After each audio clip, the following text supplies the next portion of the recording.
Sou carioca, nascida no bairro de Campo Grande, zona oeste da cidade do Rio de Janeiro. Os meus avós plantavam laranja nos altos tempos. Sou filha da Lurdinha, que tira sangue, técnica de laboratório, trabalha ainda hoje. E sou filha do Marino, que já está aposentado, trabalhou como policial na Polícia Militar do estado do Rio de Janeiro, se reformou como sargento. Eu estudei no Monteiro Lobato, na época que esse colégio ficava ali no calçadão de Campo Grande, curti muito a Silbene. Eu tenho 39 anos, não tenho filhos, era um dos meus sonhos, mas infelizmente não aconteceu.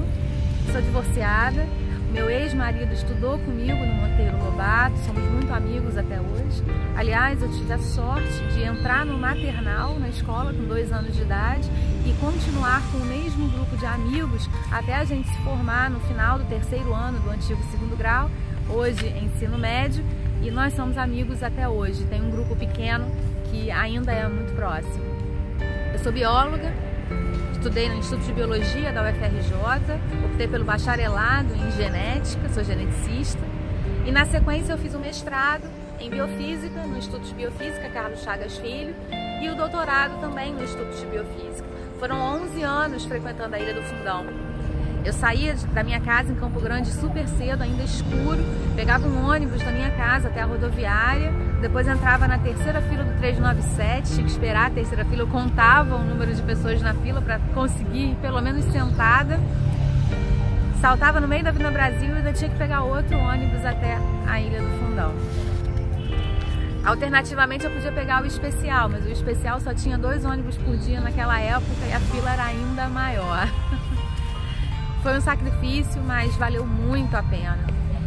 Fiz um ano de estágio na Fiocruz, eu fiquei entre o Fundão e a Fiocruz, percorrendo ali o Complexo da Maré, que não era o que é hoje. A situação conseguiu ficar ainda mais violenta com a Cracolândia, com tudo que acometeu o Rio de Janeiro nesses anos. Meu principal hobby é ler, eu adoro ler, eu leio de tudo. Eu leio desde romances clássicos, livros sérios, livros técnicos, livros de ciência, até os romances mais bobos e populares. Eu participo de pelo menos 2 clubes do livro. O meu livro favorito é Dom Casmurro, de Machado de Assis, grande clássico, e não, a Capitu não traiu o Bentinho, nem adianta. Agora, em termos de marcar a minha vida como pessoa, o livro que mais me marcou foi Em Busca de Sentido, do Viktor Frankl, psiquiatra judeu que foi preso nos campos de concentração na época da Segunda Guerra Mundial e ao sair escreveu esse livro contando o que dentro dele deu a ele força para sobreviver àquela... Eu não tenho palavras para dizer o que aconteceu com os judeus na Segunda Guerra Mundial. O genocídio não é suficiente. Livro político, eu citaria A Revolta de Atlas, de Ayn Rand, não tem como não citar, inclusive porque no Brasil todo dia é dia de quem é John Galt. Quem lê o livro vai entender. O outro hobby que eu tenho é andar de bicicleta, principalmente ali pelo aterro do Flamengo, que eu brinco que tem sombra, né? E há não muito tempo atrás eu estava saindo de casa, ia cruzar o túnel, a minha bicicleta tá toda enferrujada, tá precisando de uma bicicleta nova. Eu pensei, poxa, vou comprar uma bicicleta nova. E aí quando eu olhei pra frente, estava o túnel novo e eu pensei, mas Gisele, você vai ter coragem de cruzar o túnel com uma bicicleta novinha em folha? Você vai ter coragem de pedalar no Rio de Janeiro com uma bicicleta nova? E aí eu lembrei que é assim que a violência afeta a economia, afeta os empregos, afeta todas as relações de consumo que permeiam a nossa vida diária. Eu moro em Copacabana, trabalho como examinadora de patentes na área de biotecnologia, um trabalho que eu amo de paixão. Infelizmente as patentes não são tão conhecidas assim pela sociedade. Eu acredito que esse é um trabalho que a gente deve fazer. As patentes afetam a vida de todo mundo o tempo inteiro e eu sempre tenho que explicar o que eu faço. A gente tem diversas divisões que trabalham com as mais variadas tecnologias. Eu trabalho na tecnologia biológica e eu costumo explicar o meu trabalho assim: você inventou aí uma vacina para aves ou então uma planta transgênica e deseja ter o direito de exclusividade sobre a comercialização da sua invenção, não quer que ninguém saia por aí te copiando, bom, quem decide isso são os examinadores de patente. É uma função que é de Estado e é de Estado em todo lugar do mundo, porque é uma função extremamente importante e no Brasil ela é muito pouco conhecida e muito pouco valorizada. Eu sou funcionária pública federal, o que significa que eu conheço os meandros do funcionalismo público em seus lados bons e ruins. Tem muita coisa que a gente precisa mudar se a gente quer ter serviços públicos mais eficientes para a população. Entre os anos de 2008 e 2010, eu representei o meu trabalho no CEGEM, que é um conselho que lida com a questão da biopirataria. Nessa função, eu pude viajar o mundo inteiro acompanhando a missão diplomática brasileira, principalmente no âmbito da Convenção da Diversidade Biológica, aquela que foi assinada aqui no Rio de Janeiro na época da Eco 92, quando eu era uma criança ainda, eu tinha 12 anos. Eu fui chamada para trabalhar nesse conselho porque na época a gente tinha vários processos que estavam parados na estante, que simplesmente não tinham solução, porque a legislação em vigor na época, que era uma medida provisória, não previa solução.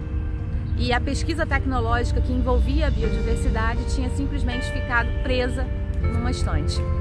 Eu adoro um desafio, eu entrei. Desenvolvi um procedimento interno no meu trabalho que desfez esse nó. Foi uma grande experiência, eu gostei bastante de ter participado nesses poucos anos que eu fiquei.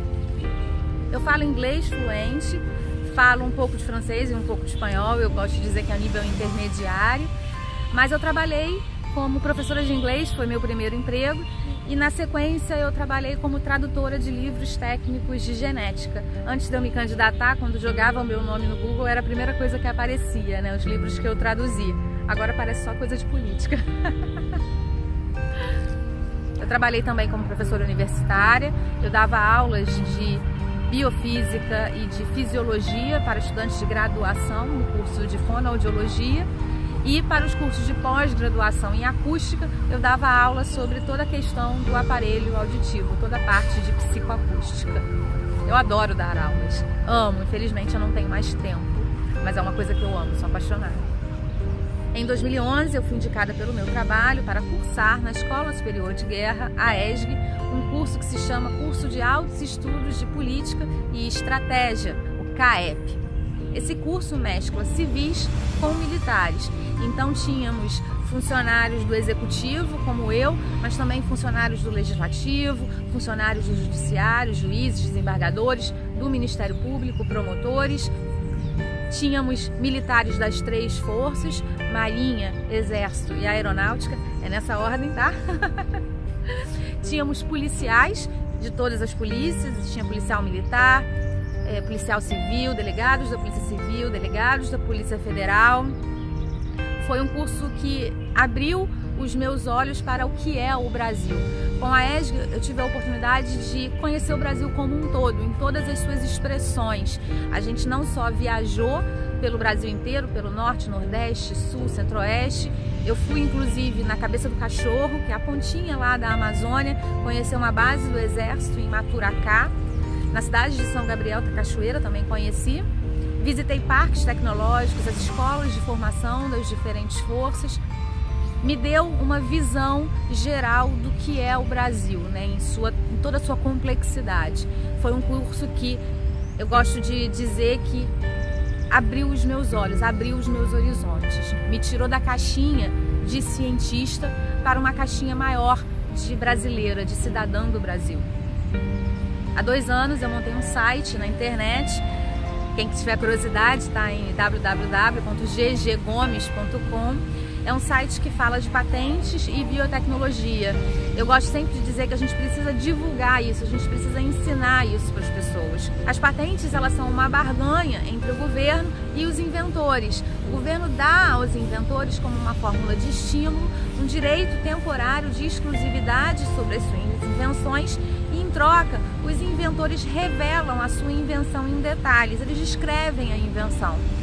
É muito comum as pessoas acreditarem que patente é segredo, quando na realidade patente significa aberto, carta aberta. Todas as patentes, todos os pedidos de patente estão livres, publicados para quem quiser ler. E é importante que seja assim, porque a concorrência pode ler aquelas invenções e aprimorá-las. É importante que essa barganha entre o inventor, o governo e a concorrência permaneça em equilíbrio. Por isso que é uma função tão delicada e importante para o país. Eu gosto sempre de retratar para as pessoas como a criatividade é importante no desenvolvimento da sociedade. Principalmente num país como o nosso, que é extremamente biodiverso, a gente tem um monte de bicho, um monte de planta, um monte de bactéria e fungos por aí que podem nos fornecer soluções muito interessantes. Teve uma vez que eu examinei um pedido de patente que tratava de uma tinta para barcos. No primeiro momento eu pensei, esse pedido veio para o local errado. Quando eu fui ler o pedido, eu percebi que dentro da tinta havia uma substância isolada de uma alga marinha que permitia que a tinta protegesse os cascos dos barcos contra as cracas, aquelas coisas que grudam no casco dos barcos e estragam os barcos. Ou seja, tem muita coisa na biologia que pode virar tecnologia. No ano passado, eu fui para Portugal fazer uma pós-graduação em Direito da Propriedade Industrial, que é o ramo do direito que estuda as patentes. Eu me encantei por Portugal. Eu realmente considerei ficar. O pai da minha mãe, o meu avô, é português, veio do Minho no início do século passado e a nossa família tem direito à dupla cidadania. É chocante o peso que sai das suas costas quando você percebe os cuidados que a gente tem com a segurança aqui no Rio de Janeiro e que você não precisa ter lá em Lisboa. Eu me lembro muito de uma situação quando eu cheguei na portaria do prédio do apartamento que eu tinha alugado. A portaria tinha porta de vidro, não tinha porteiro. E aqui no Rio de Janeiro a gente tem o hábito de já vir com a chave na mão, olhando para os lados para poder não perder tempo procurando a chave na bolsa. E quando você percebe que em Portugal, 11 horas da noite, você pode abrir a sua bolsa para procurar a sua chave na porta do seu prédio, você percebe a quantidade de coisas que a gente perdeu aqui no Rio de Janeiro por conta da violência. O que me fez voltar para o Brasil foi a certeza de que eu precisava lutar. Eu não iria voltar para continuar quieta no meu canto. Eu iria voltar para tomar o poder de volta. Não dá mais para a gente ficar só reclamando, não dá mais para a gente ficar só fazendo textão. A gente precisa ir lá a Brasília, tomar o poder e passar a tomar as decisões corretas que precisam ser tomadas. Acabou, basta, deu, é hora da renovação.